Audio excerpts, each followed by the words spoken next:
التماس دعا بسم اللہ الرحمن الرحیم اللہم کل ولی کل حجت ابن الحسن صلواتک علیہ وعلی آبائہ فی ہذہ الساعۃ وفی کل ساعۃ ولیم وحافظم وقائدم وناصرم ودلیلم وعینن حتی تسکنہ ارزق الطعام وتمتعہ فیہا طویلا یا مقلب القلوب والابصار یا مدبر اللیل والنہار یا محول الحول والاحوال حول حالنا الی احسن الحال السلام علیکہ یا صاحب العصر والزمان والسلام علیکہ یا شریک القرآن۔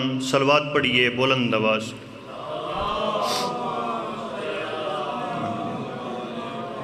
ایک اور صلوات پڑھیے سارے مل کے۔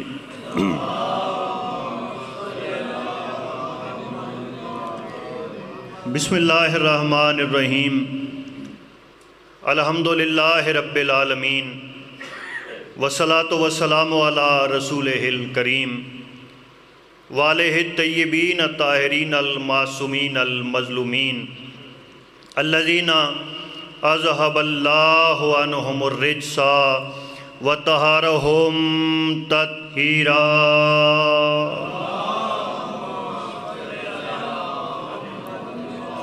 ولعنۃ اللہ علی اعدائہم ملعونین اجمعین من یومنا ھذا الی یوم الدین۔ اما بعد فقد قال حق سبحانہ فی محکم کتابہ المجید وفرقانہ الحمید وقولہ الحق۔ بسم اللہ الرحمن الرحیم وَاعْبُدْ رَبَّكَ حَتَّى يَأْتِيَكَ الْيَقِينُ۔ صلوات پڑھیے بلند آواز سے۔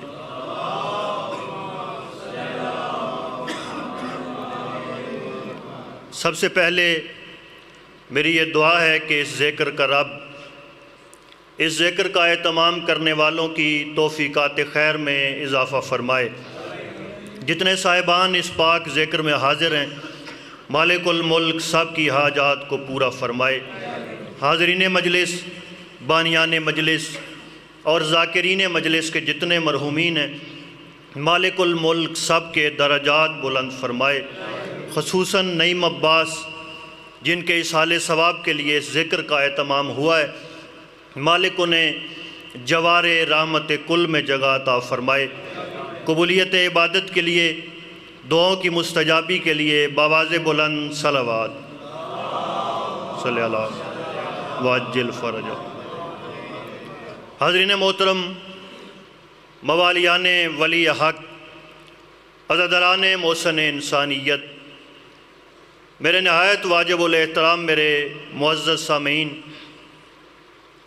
بہت مختصر سا وقت ہے اور اس تھوڑے سے وقت میں اس عقیدے کے ساتھ بات کا آغاز کر رہا ہوں کہ وقت چاہے سرکار آدم کی پہلی سانس سے لے کر کائنات کے آخری آدمی کی آخری ہچکی تک مل جائے، پھر بھی علی مولا کی ایک فضیلت پڑھنے کے لیے بھی تھوڑا ہوتا ہے۔ مولا کے عزت والے عزادار تشریف فرمائیں۔ چونکہ جو بندہ کسی کا مہمان بنے، اگر کسی علاقے کے سردار کا شوکت صاحب مہمان بنے تو وہ کہتا ہے میں آج فلاں کی دعوت پہ گیا تھا، فلاں کا مہمان بنا تھا۔ اگر اسے علاقے کا سردار بلا لے، کوئی سیاسی آدمی بلا لے، کوئی ظاہراً بڑا بندہ بلا لے تو ہر بندہ سر جی بڑے فخر سے کہتا ہے کہ میں آج فلاں کا مہمان تھا۔ مجھے اور آپ کو اس بات پر اللہ کا شکر ادا کرنا چاہیے کہ میں اور آپ اس حسین کے مہمان ہیں کہ فرشتوں کا سید بھی جن کے دروازے پہ کمی بن کے حاضر ہوتا ہے۔ نعرہ حیدری۔ کیونکہ اصحال ثواب کے لیے اس مجلس کا اہتمام ہے تو میں نے قرآن حکیم کی ایک ایسی آیت مجیدہ تلاوت کرنے کا عزت اور شرف حاصل کیا ہے جس میں مالک ایک خطاب فرما رہا ہے۔ مالک فرما رہا ہے بسم اللہ الرحمن الرحیم۔ قرآن پڑھیں گے تو بسم اللہ تو پڑھنا پڑے گی، بسم اللہ پڑھیں گے تو بسم اللہ کی با پڑھنا پڑے گی، بسم اللہ کی با پڑھیں گے تو بسم اللہ کی با کا نقطہ پڑھنا پڑے گا۔ جب میں اور آپ بسم اللہ کی با کا نقطہ پڑھیں گے تو میرے اور آپ کے مولا کی آواز آئے گی، میں وہ نقطہ ہوں جو با کے نیچے ہے۔ اب میں جملہ کہنا چاہتا ہوں، پورے کائنات کے مولوی، پورے کائنات کے دشمن اہل بیت مل کے مخالفت کرتے رہیں، علی ولی اللہ کی مخالفت کرتے رہیں، لیکن یاد رکھنا اللہ اپنے کلام کا آغاز ہی اسم علی سے کرتا ہے۔ بسم اللہ، مولا آپ کو عزتیں عطا کر فرمایا بسم اللہ الرحمن الرحیم، وَاعْبُدْ رَبَّكَ، اور عبادت کرو اپنے رب کی، حتیٰ یاتیک الیقین، یہاں تک کہ تمہیں یقین حاصل ہو جائے۔ کیونکہ اس حال ثواب کی مجلس ہے، میں آپ کو ایک پیغام دینا چاہتا ہوں۔ اللہ نے عبادت کا مقصد سمجھایا۔ وہ کیا مقصد سمجھایا؟ فرمایا وَاعْبُدْ رَبَّكَ، اور عبادت کرو اپنے رب کی۔ کہاں تک عبادت کرو؟ حتیٰ یاتیک الیقین، یہاں تک کہ تمہیں یقین حاصل ہو جائے۔ اس کا مطلب ہے عبادت کا مقصد یقین ہوتا ہے، عبادت کا مطمع نظر، عبادت کا نتیجہ یقین ہوتا ہے۔ ادھر یقین حاصل ہو گیا، ادھر عبادت کا مقصد مکمل ہو گیا۔ اللہ نے عبادت کا مقصد یقین رکھا، ادھر آپ صاحب یقین ہو گئے، ادھر یقین کی منزل پہ فائز ہو گئے، ادھر عبادت کا مقصد مکمل ہو گیا۔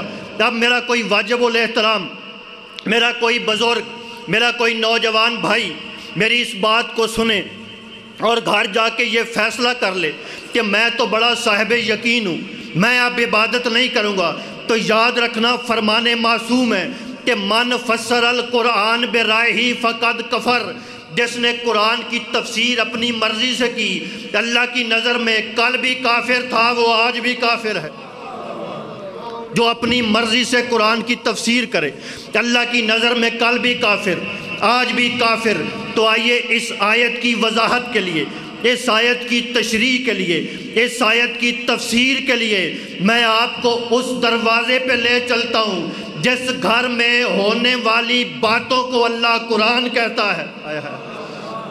وہ دہلیز کوئی اور دہلیز نہیں، وہ دروازہ علی ابن ابی طالب ہے۔ میرے مولا سے ایک شخص نے سوال کیا، وہ شخصیت بھی عام نہیں، صادق آل محمد کے صحابی ہیں، مولا پاک کے اصحاب میں ان کا شمار ہوتا ہے، جن کا نام ہے ابو بصیر۔ ایک دن آئے مولا کی خدمت میں، چوک صاحب دستے ادب کو جوڑا، ہاتھ جوڑ کے کہنے لگے فرزند رسول، اللہ قرآن میں کہتا ہے کہ جس نے بھی، آپ کے نانا کا بھی فرمان ہے کہ جو بندہ قرآن کی تفسیر اپنی مرضی سے کرے اللہ اسے کافر کر دیتا ہے۔ فرزند رسول اللہ قرآن میں کہتا ہے وَاعْبُدْ رَبَّكَ حَتَّى يَأْتِيَكَ الْيَقِينُ، عبادت کرو اپنے رب کی یہاں تک کہ تمہیں یقین آ جائے۔ مولا میں پوچھنا چاہتا ہوں یقین کی تعریف کیا ہوتی ہے؟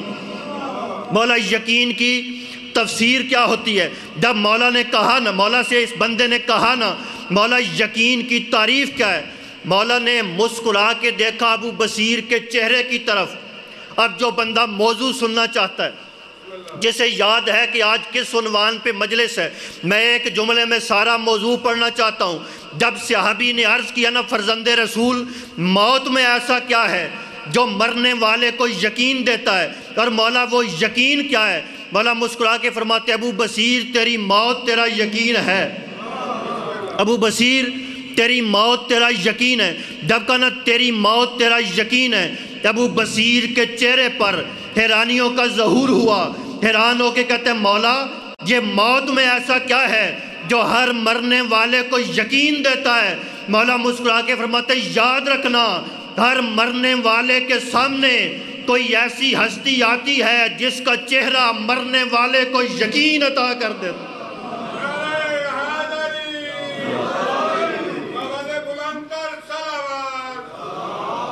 صلی اللہ محمد۔ مولا آپ کو سلامت رکھے، مولا نعیم عباس کے درجات بلند فرمائے۔ میں آپ سب کے لیے اس سے خوبصورت دعا میرے پاس نہیں، مولا آپ سب کو زواری کربلا نصیب فرمائے۔ کیا کہا؟ فرمایا موت تیرا یقین ہے، پھر جب صحابی نے پوچھا مولا موت میں ایسا کیا ہے جو مرنے والے کو یقین دیتا ہے؟ فرمایا ہر مرنے والے کے سامنے کوئی ایسی ہستی تشریف لاتی ہے جس کا چہرہ مرنے والے کو یقین دیتا ہے۔ اگر اجازت ہو تو اس ہستی کا تعارف کرواؤں، اور میں اپنی مرضی سے نہیں، کیونکہ میری ذاتی رائے کا نام شیعت نہیں، میرے ذاتی نظریے کا نام شیعت نہیں۔ شیعت کی تعریف کیا ہے؟ اللہ کے قرآن اور محمد و آل محمد کے فرمان کو شیعت کہتے ہیں۔ اللہ آپ کو عزتیں عطا کرے۔ تو آئیے اس فرمان کی حدیث اور شرح کے لیے جو مولا نے فرمایا ہر مرنے والے کے سامنے کوئی ایسی ہستی آتی ہے جس کا چہرہ مرنے والے کو یقین دیتا ہے، تو آئیے فرمان معصوم سے تلاش کریں وہ کون سی ایسی ہستی ہے جس کا چہرہ ہماری موت کو موت نہیں رہنے دیتا ہے۔ لفظوں کے قدردان، کون سی ایسی؟ دیکھیے موت ہے کیا؟ آپ اپنے مرضی کے عالم دین کے پاس چلے جائیں، میں تو طالب علم مولا کا ذاکر اور خطیب ہوں، مرضی کے مولوی صاحب کے پاس چلے جائیے، جا کے ان سے پوچھئے موت کے معنی کیا ہے، موت کی تعریف کیا ہے؟ توجہ ہے نا صاحبان؟ موت کی تعریف کیا ہوتی ہے؟ جائیے اپنے مرضی کے عالم دین سے پوچھئے، لغت تلاش کر کے دیکھیے، لغت کا ایسا لفظ ہے موت جس کے ذاتی معنی نہیں ہوتے۔ حیرانگی کی بات ہے، دو لغت میں شوکت صاحب ایسے لفظ ہیں جن کے اپنے ذاتی معنی نہیں۔ کون کون سے؟ ایک لفظ ہے موت جس کے ذاتی معنی نہیں، دوسرا لفظ ہے باطل جس کے معنی نہیں۔ حق کے معنی ہے، باطل کے معنی نہیں، حیات کے معنی ہے، موت کے معنی نہیں۔ تو پھر آپ کے ذہنوں میں سوال پیدا ہوگا کہ پہچانا کسے جائے، معرفت کیسے حاصل کی جائے کہ زندگی کیا ہے اور موت کیا ہے، حیات کیا ہے اور موت کیا ہے، حق کیا ہے اور باطل کیا ہے۔ یاد رکھنا باطل کے لفظی معنی نہیں، باطل علامات سے پہچانا جاتا ہے، باطل نشانیوں سے پہچانا جاتا ہے، باطل کے لفظی معنی نہیں۔ ممبر پہ پڑے ہوئے کالے کپڑے کی عزت کی قسم قیامت تک یاد رکھ لینا، جو جو حق کے مقابلے میں آ جائے وہ باطل ہوتا ہے۔ وہ چاہے بندہ ہو چاہے وہ بیوی ہو، حق کے مقابلے میں آ جائے اللہ کی نظر میں باطل ہوتا ہے۔ اسی طرح موت کے بھی لفظی معنی نہیں، جو حیات کے مقابلے میں آ جائے وہ چلتا بھی ہو تو مردہ ہوتا ہے۔ اللہ آپ کو عزتیں عطا کرے۔ چونکہ موت کے معنی نہیں ہے، موت پہچانی جاتی ہے علامات سے۔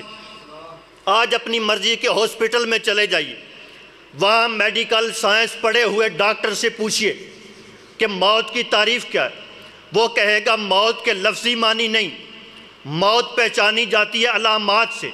کیسے پہچانی جاتی ہے؟ بندے کی نبضوں کا چلن بند ہو گیا، سانسیں آنی رک گئیں، دل کی دھڑکن بند ہو گئی، ڈاکٹرز نے چیک کیا، انہوں نے ڈیتھ سرٹیفکیٹ لکھ کے دے دیا، ہی واز ڈائیڈ، وہ مردہ ہے، یہ مر گیا۔ میں آپ کو محبت آل محمد کا اجر بتانے جا رہا ہوں۔ ادھر ڈاکٹر نے نبضیں دیکھ کے، شوکت صاحب دل کی دھڑکن بند دیکھ کے، سانس آنا جانا بند دیکھ کے، ادھر ڈاکٹر نے لکھا ہی واز ڈائیڈ۔ ادھر مدینے میں بچھی ہوئی 1,23,999 نبیوں کی سیادت کی مسند پر بیٹھے ہوئے حسنین کے نانا کی آواز، خبردار اسے مردہ نہ کہنا، من مات علی حب آل محمد مات شہیدہ، جو ہماری محبت لے کے جائے مرتا نہیں شہید ہوتا۔ فرمایا خبردار اسے مردہ نہ کہنا، من مات علی حب آل محمد مات شہیدہ، جو ہماری محبت لے کے جائے وہ مرتا نہیں وہ شہید ہوتا ہے۔ تو یاد رکھیے موت میں بھی چاہتا ہوں خوبصورت ہو جائے، موت آپ بھی چاہتے ہیں خوبصورت ہو جائے، تو میں اس کی فرمان معصوم سے آپ کو شرح اور نسخہ بتانا چاہتا ہوں۔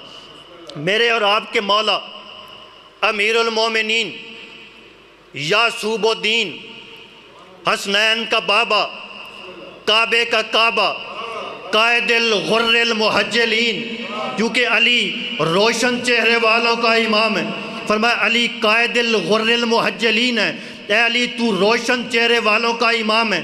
اس امام کے ایک صحابی ہیں جن کا نام تاریخ میں لکھا گیا، تفسیر کی کتابوں میں لکھا گیا۔ وہ ایک دن دو روایات ہیں۔ ایک روایت ہے کہ مولا موت پر خطبہ ارشاد فرما رہے تو صحابی نے مولا کی تقریر سنی۔ دوسرا جملہ کیا ہے؟ دوسرا روایت کا لفظ ہے کہ وہ صحابی مولا سے جدا ہونے لگے۔ ان کا نام کیا ہے؟ نام ہے حارث ہمدان۔ ہمدان کے رہنے والے تھے، بڑا دور کا علاقہ تھا مدینہ سے اور کوفہ سے۔ مولا سے کیا کہا؟ دو روایات ہیں، خطبہ سن کے یا جدا ہوتے وقت۔ جب جدا ہونے لگے نا، ان کی آنکھوں میں آنسو جاری ہو گئے۔ مولا جانتے تھے، بلکہ آپ کے لیے خوبصورت لفظ کہوں، کیونکہ خطیب کا کام ہے مشکل بات کو خوبصورت کر کے پیش کرے، آسان کر کے پیش کرے۔ چیمٹیوں میں موجود نر اور مادہ کی تعداد جاننے والے علی نے پوچھا کیوں روتے ہو؟ اس سے بڑے لفظ میرے پاس نہیں۔ وَكُلَّ شَيْءٍ آسَيْنَاهُ فِي امام مبین کے مصداق نے پوچھا حارث ہمدان تمہاری آنکھوں میں آنسو کس لیے؟ حارث ہمدان روتے کیوں؟ حارث ہمدان نے مولا کے صحابی نے دست ادب کو جوڑا، دست ادب کو جوڑ کے کہتے مولا میں کسی اور بات پہ نہیں گھبرایا، میں رویا اس لیے مولا میں رہنے والا ہوں دور کا، میں رہنے والا ہوں بڑے دور کے علاقے کا، مولا میں آپ سے جدا ہونے لگا ہوں، اگر وہاں پہ مجھے موت آ گئی۔ اب شیعو دیکھو کہ آپ نے علی ولی اللہ پڑھا ہے، علی مولا نے آپ کو انعام کیا عطا کیا، مولا نے آپ کو عزت کیا دی۔ جب حارث ہمدان نے کہا نا مولا میں رو اس لیے رہا ہوں، اگر اپنے علاقے میں جا کے میرا انتقال ہو گیا، اگر میری موت واقع ہو گئی تو مولا میں روتا اس لیے ہوں کہ آپ کے چہرے کی زیارت کیسے کروں گا، مولا آپ کی زیارت کا ثواب کیسے کروں گا۔ اس منبر پہ پڑے ہوئے کالے کپڑے کی عزت کی قسم جب کہا نا مولا آپ کی زیارت کیسے کروں گا، علی مولا کے چہرے پر، وجہ اللہ کے چہرے پر، لسان اللہ کے چہرے پر، عین اللہ کے چہرے پر، ید اللہ کے چہرے پر، جنب اللہ کے چہرے پر ایک بار تبسم آیا۔ مولا آواز دے کہتے حارث ہمدان یہ زیارت کرنا تیری ذمہ داری نہیں، یہ زیارت کرنا تیری ذمہ داری نہیں۔ دست ادب کو جوڑ کے کہتے مولا پھر یہ زیارت کرنا کس کی ذمہ داری؟ مولا میں تو دور کا رہنے والا ہوں۔ مولا مسکرا کے فرماتے حارث ہمدان یاد رکھنا چاہے کوئی یہاں مرے، چاہے کوئی دور مرے، چاہے کوئی 13 رجب سے پہلے مرے، چاہے کوئی 13 رجب کے بعد مرے، میں یموت یرانی پہلے مجھ علی کو دیکھتا ہے پھر اسے موت آتی ہے۔ فرمایا پہلے مجھ علی کا چہرہ دیکھتا ہے پھر اسے موت آتی ہے۔ اور یہ نہیں فرمایا کہ صرف مومن علی کا چہرہ دیکھتا ہے۔ مولا نے حارث سے توجہ ہے نا جناب، مولا نے حارث ہمدان سے فرمایا چاہے دور مرے، چاہے قریب مرے، چاہے مومن مرے، چاہے منافق مرے، فرمایا پہلے مجھ علی کا چہرہ دیکھتا ہے پھر اسے موت آتی ہے۔ اب جتنے میرے مولا کے مہمان بیٹھے ہیں آپ کے ذہن میں سوال پیدا ہوگا کہ مومن تو دیکھے گا، دیکھ کے خوش ہوگا، اور میں یہ اپنا جملہ نہیں، میں آپ کو سرکار انیس کے مصرے سنا دیتا ہوں۔ انہوں نے اس منظر کو شاعری میں لکھا۔ وہ کیا کہتے ہیں؟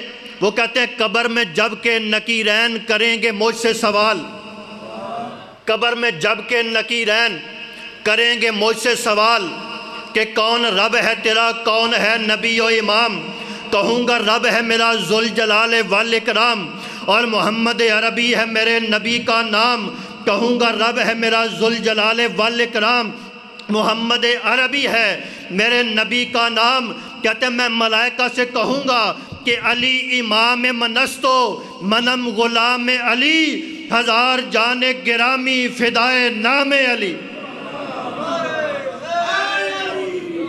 فرمایا مومن بھی دیکھے گا، منافق بھی دیکھے گا۔ اب آپ کے ذہن میں سوال پیدا ہوگا کہ مومن تو علی کا چہرہ دیکھ کر شوکت صاحب شاہ جی خوش ہوگا، لیکن منافق پہ کیا گزرے گی؟ تو میں ایک پہچان بتانا چاہتا ہوں کہ ہر مرنے والے کے سامنے، ہر روح نکلنے سے پہلے علی مولا کا چہرہ آتا ہے، مومن بھی دیکھتا ہے، منافق بھی دیکھتا ہے، لیکن یاد رکھ لینا منافق ایسے دیکھتا ہے جیسے مروان نے دیکھا تھا، مومن ایسے دیکھتا ہے جیسے سلمان نے دیکھا۔ مل کے بولا حیدری۔ ٹھیک ٹھیک، منافق ایسے دیکھے گا جیسے مروان نے دیکھا تھا، مومن ایسے علی کو دیکھتا ہے جیسے 10ویں درجے پہ بیٹھے ہوئے سلمان نے دیکھا۔ اب چونکہ مجھے ذاکر صاحب کا انتظار ہے، اگر آپ کی اجازت ہو تو میں آپ کو بتاؤں سلمان نے علی کا چہرہ کیسے دیکھا تھا۔ ویسے میں بیان سمیٹنا چاہتا تھا لیکن ذاکر صاحب آ لیں تو میں آپ کو سبق سنانا چاہتا ہوں، یہ ایک علامت بتانا چاہتا ہوں کہ سلمان نے علی کا چہرہ کیسے دیکھا تھا۔ دیکھیے جناب سلمان کون ہے؟ میرے مولا کے صحابی جتنے بھی ہیں سرکار دو عالم کے، کسی نے کہا 1.25 لاکھ صحابی، کسی نے 1,40,000 بھی لکھے۔ طیب القادری صاحب کی کتاب ہے، اس میں پڑھ لیجئے، کتاب کا نام ہے السیف الجلی علی منکر ولایت علی۔ طیب القادری صاحب کی کتاب ہے، اس میں انہوں نے 1,40,000 بھی صحابہ لکھے ہیں، لیکن یاد رکھیے صحابی چاہے 1.25 لاکھ ہوں، صحابی چاہے 1,40,000 ہوں، لیکن جو ایمان کے 10ویں درجے پہ بیٹھے اسے سلمان کہتے ہیں۔ توجہ ہے نا صاحبان؟ سلمان صحابی ہیں میرے مولا کے۔ اب انہوں نے ایک دن آقا سے سوال کیا، آواز دے کہتے ہیں مولا دیکھیے ابھی جب ایصال ثواب کی مجلس ہوتی تو ہر مولوی، ہر خطیب، ہر ذاکر ایک آپ کو آیت سناتا ہے۔ وہ آیت کیا ہے؟ وہ آیت ہے کل نفس ذائقۃ الموت۔ کل نفس، اللہ آپ کو سلام، آپ سب کو یاد ہے، کل نفس ذائقۃ الموت۔ اس کا ترجمہ کیا ہے کہ ہر نفس کے لیے موت کا ذائقہ ہے، ہر نفس کے لیے موت کا ذائقہ ہے۔ چکھنا بھرتی کی لفظ ہے جو سمجھانے کے لیے کہی جاتی، کیونکہ چکھنا ایک عارضی کیفیت ہے اور موت کی کیفیت عارضی نہیں، موت کا ذائقہ عارضی نہیں۔ اگر میں ہر شخص کو، ہر مومن کو اس کی موت کا ذائقہ نہ بتاؤں تو میں نے کربلا جا کے ذاکری کی خیرات نہیں مانگی۔ صلوات پڑھیے بلند آواز، بسم اللہ۔ ایک اور صلوات پڑھیے بلند آواز، بسم اللہ جی۔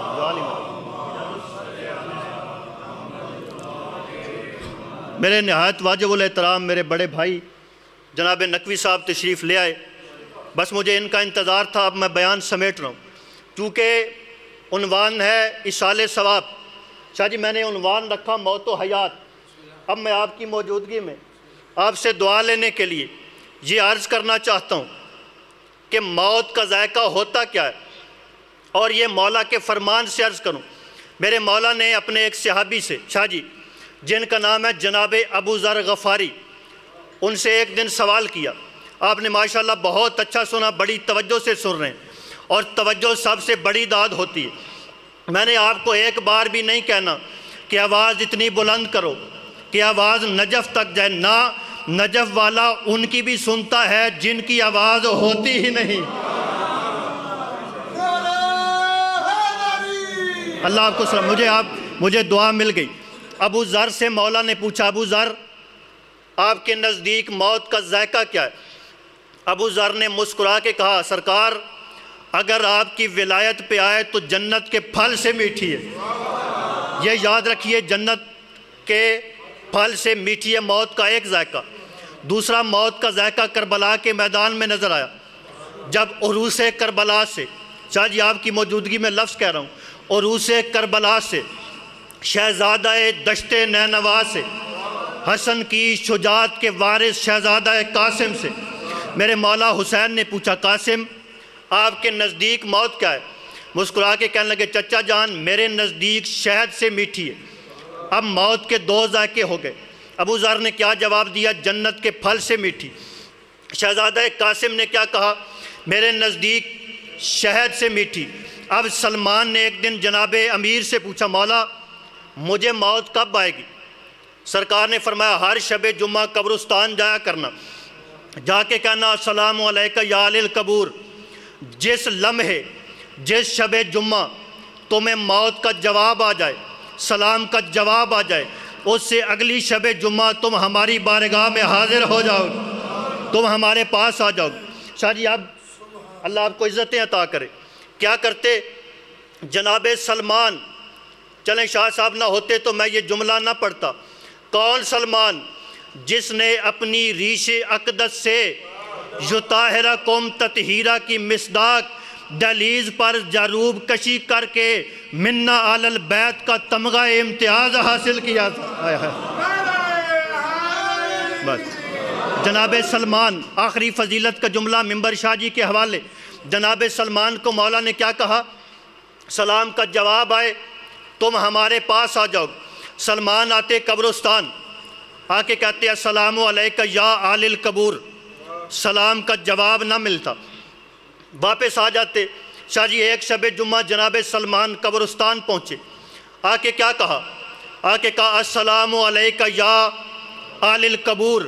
ادھر سلمان نے کہا السلام علیکہ یا آل القبور، ادھر ایک بوسیدہ پرانی قبر سے آواز آیا وعلیکہ السلام یا آل الایمان، تو 10ویں تخت پہ بیٹھنے والے تم پہ میرا سلام۔ اب شاہ جی آپ ذاکر ہیں، میرے بڑے بھائی آپ بہتر سمجھیں گے۔ شاہ جی رات کا وقت ہو، بندہ قبرستان میں کھڑا ہو، اور قبرستان میں کسی قبر کے سرانے کھڑا ہو کے کہے السلام علیکہ یا آل القبور، اگر خدا نخواستہ جواب مل جائے، آپ بتائیں بندے کی کیفیت کیا ہوگی؟ رات کا وقت قبر میں کھڑا ہو، سلام کا جواب مل جائے، جانا کسی اور طرف جائے گا، قدم کسی اور طرف جائیں گے، لیکن منبر پہ پڑے ہوئے کالے غلاف کی عزت کی قسم، سلمان ڈرا نہیں، سلمان گھبرایا نہیں۔ کیوں؟ وہ فرار کا ماننے والا نہیں، حیدر کرار کا غلام تھا۔ ادھر سلام کا جواب آیا، ادھر ایک لفظ کہا۔ جناب سلمان نے اس صاحب قبر سے پوچھا یہ بتاؤ تم مرے کب تھے؟ اس نے کہا میں مرا تھا موسیٰ کے زمانے میں، انتقال ہوا تھا میرا موسیٰ کے زمانے میں۔ سلمان نے شاہ جی ایک لفظ کہا جس سے اگر میں ہر بندے کو اس کی موت کا ذائقہ نہ بتاؤں، میں نے علی سے خطابت کی خیرات نہیں مانگی ہے۔ انہوں نے کیا کہا؟ کہا موت کا ذائقہ کیا ہے؟ صاحب قبر کہنے لگا میں مرا تھا موسیٰ کے زمانے میں، لیکن موت کی کڑواہٹ، موت کی تلخی ابھی تک میرے گلے میں موجود ہے، میرے حلق میں موجود ہے۔ اب موت کے ذائقے بھی ہو گئے 3، بندے بھی ہو گئے 3، اب میں ہر بندے کو بتا رہا ہوں کہ اس کی موت کا ذائقہ کیا ہوگا۔ ایک نے کہا جنت کے پھل سے میٹھا ذائقہ، ایک نے کہا شہد سے میٹھا، ایک نے کہا ابھی تک کڑواہٹ موجود ہے۔ پھر آپ کو کیسے پتہ چلے کہ آپ کی موت کا ذائقہ کیا ہوگا؟ مجھے کیسے پتہ چلے میری موت کا ذائقہ کیا ہوگا؟ مولا امیر فرماتے ہیں میں یموت یرانی، جو بھی مرے جہاں بھی مرے پہلے مجھ علی کو دیکھتا ہے پھر اسے موت آتی ہے۔ اس کا مطلب ہے ہر مرنے والے کے سامنے وجہ اللہ کا چہرہ آئے گا، پھر جسے جیسا علی لگے اسے ویسی موت آئے۔ دونوں بازو بلند کر کے نعرہ حیدری۔